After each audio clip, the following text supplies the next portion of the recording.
স্বপ্ন নিয়েই মানুষ বাঁচতে শেখে। বলতে গেলে বেঁচে থাকার প্রেরণা পাই আমরা স্বপ্ন থেকেই। তবে শুধু স্বপ্ন দেখলেই চলবে না, তা বাস্তবায়নও করতে হবে। হ্যালো এভরিওয়ান, সকলে কেমন আছেন? আশা করি ভালো আছেন, আমরাও ভালো আছি। আজ আমাদের জন্য একটা বিশেষ দিন। আজ আমাদের একটা ছোট্ট স্বপ্ন পূরণ হতে চলেছে। সেজন্য আমরা ৩ জনে রেডি হয়ে গেছি। আসলে স্বপ্ন দেখলেই যে তা পূরণ হয়ে যায় তা না, তার জন্য কঠোর পরিশ্রম করতে হয়। তো আজকে এই বিশেষ দিনে আমরা ৩ জন রেডি হয়ে নিচে নেমে যাচ্ছি। তার বাবা আমাদের জন্য নিচে ওয়েট করছে।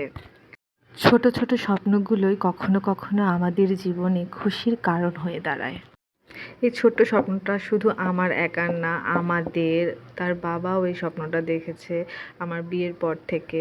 তো আমরা এই যে তার বাবার সাথে এখন রওনা দিয়ে দিয়েছি সেখানে যাওয়ার জন্য। স্বপ্ন পূরণে আসলে ধৈর্যশীল হওয়াটাও জরুরি।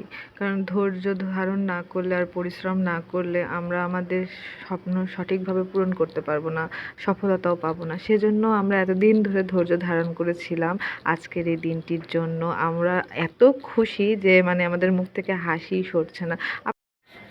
স্বপ্ন ছোট হোক বা বড় সেটা বিষয় না, বিষয়টা হচ্ছে সেই ছোট্ট স্বপ্নটাকে নিজের চোখের সামনে বাস্তবায়ন হতে দেখতে পারাটা আসলে অনেক বড় আনন্দের বিষয়। তো এই তো আমরা প্রায় পৌঁছেই গেছি দোকানটার কাছাকাছি। আর আমাদের স্বপ্নটা হলো একটা হারমোনিয়াম কেনা। যেহেতু আমি ছোটোবেলা থেকেই গান শিখেছি, অনেক বছর গান করেছি। তো বিয়ের পরে আমি তো আর আমার হারমোনিয়ামটা শ্বশুরবাড়িতে নিয়ে আসিনি। কারণ আমার আরও ছোটো ২ বোন, তারাও গান শিখতো। তাদের জন্য হারমোনিয়ামটা আমাকে বাবার বাড়িতেই রেখে আসতে হয়েছে, তারা গান শিখেছে। তো এজন্য আমি ভেবেছিলাম যে আমি আমাদের নিজেদের একটা হারমোনিয়াম কিনবো। তো সেটা নেব করে অনেক বছর ধরে নেওয়া হয়নি। ১০ বছর ধরে আমরা এই স্বপ্নটাকে লালন করেছি আমাদের মাঝে।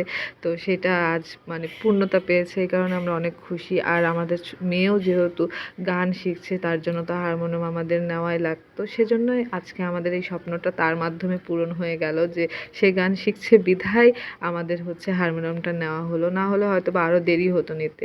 এই যে আমার মেয়েটা কি খুশি, সে হাসি থামাতে পারছে না। তার আনন্দ দেখে তার বাবা এবং আমারও খুব আনন্দ হচ্ছে।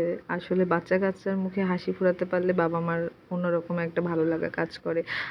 আমরা চাই আমাদের ২ মেয়ে সবসময় এরকম হাসি খুশি থাকুক। আপনারাও তাদের জন্য খুব খুব দোয়া করবেন।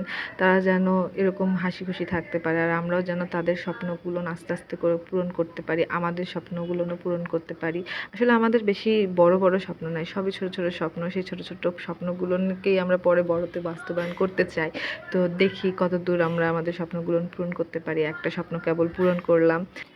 আমার খুব ভাবতে ভালো লাগছে যে আমি আবার গানের চর্চা শুরু করতে পারবো। আমি আমার মেয়েকে নিজের হাতে গান শেখাতে পারবো।